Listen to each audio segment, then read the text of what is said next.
The city, a jungle of brick, concrete, and neon-drenched shadows. It's the kind of place that chews you up and spits you out, leaving you reaching for a whiskey bottle and a forgotten dream. I know, I live here.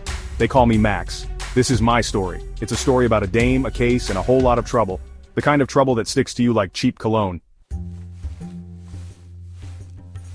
Her name was Veronica. She had a presence that could stop traffic and a mystery that could start wars. The kind of woman who walked into a room and made everyone else feel like they were just part of the scenery. A sultry voice, legs that went on for days, and a smile that could melt the coldest heart.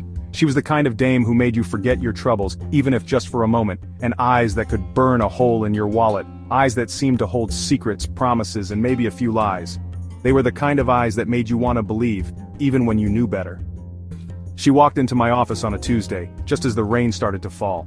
The kind of rain that makes the city look like it's crying. She was soaked, but it only added to her allure.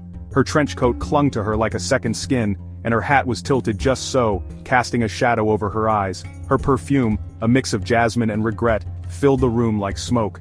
It was intoxicating, making it hard to think straight. It was the kind of scent that lingered long after she was gone, a haunting reminder of what could have been. She needed my help, she said. Her voice was soft, almost a whisper, but it carried the weight of desperation. She was in trouble, and she had nowhere else to turn. She looked at me with those eyes, and I knew I was hooked. Said her brother was mixed up with the wrong crowd. Dangerous men who wouldn't think twice about putting a bullet in him. She was scared, and she needed someone who could navigate the shadows and smoke of the city's underbelly. I should have known better than to trust a dame with a sob story and a loaded gun in her purse, but there was something about her.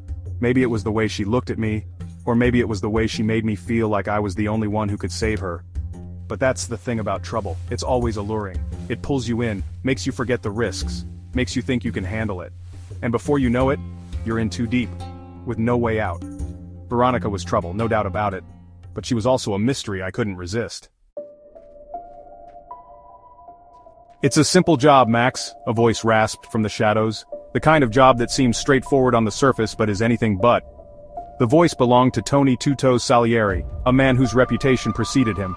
He was known for his ruthless efficiency and his distinctive nickname, earned from a gruesome encounter that left him with fewer toes than most. Tony was not someone you wanted to cross, and his presence alone was enough to send shivers down anyone's spine. It was Tony Two Toes Salieri, a man who lived up to his nickname twice over. His eyes, cold and calculating, bore into Max as he spoke. "Just a package," Tony continued, his voice a low growl.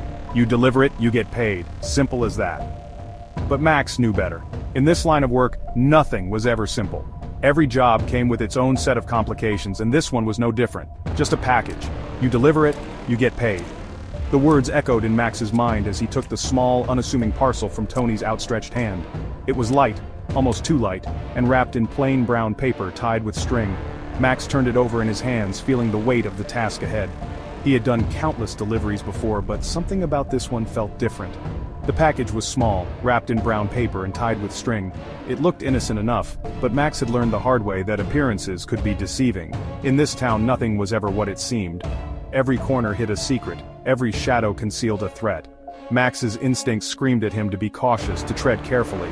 Innocent enough, but I've learned the hard way that in this town nothing is ever what it seems. Max's mind raced with possibilities. What could be inside the package? Why was Tony so insistent on this particular delivery?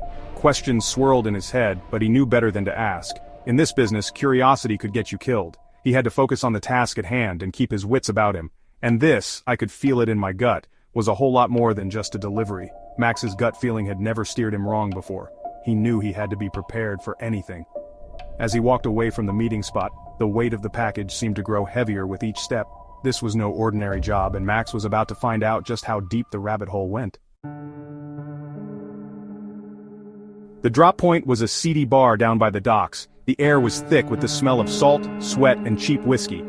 As I stepped inside, I felt a pair of eyes on me. It was Veronica's brother, Frankie. He was jumpy, nervous.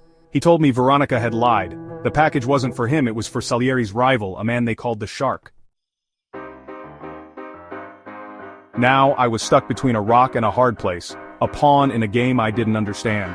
The alleyway was suffocating, the walls closing in on me as if they were alive. Every step I took echoed with the sound of my own fear. I could feel the weight of the city pressing down on me, a constant reminder that I was just a small cog in a much larger machine. The Shark's men were closing in, and I knew Salieri wouldn't hesitate to put a bullet in my back. Their footsteps were like the ticking of a clock, each one bringing them closer to me. I could see their shadows stretching out on the wet pavement, distorted and menacing. The air was thick with tension, and I knew that any wrong move could be my last. Veronica had vanished, leaving me holding the bag, or in this case, the package. It was heavy, not just in weight, but in the burden it represented. I had no idea what was inside, but I knew it was something worth killing for. The package felt like a ticking time bomb, and I was the unlucky sap who had to carry it. I could still hear Veronica's last words echoing in my mind. Trust no one. The rain was coming down hard now, washing away the grime of the city, but not the feeling that I was in way over my head. Each raindrop felt like a tiny hammer, pounding away at my resolve. The city was a labyrinth of danger, and I was lost in its maze. The neon lights reflected off the wet streets, creating a kaleidoscope of colors that only added to my disorientation. I had to find a way out, but every path seemed to lead to a dead end.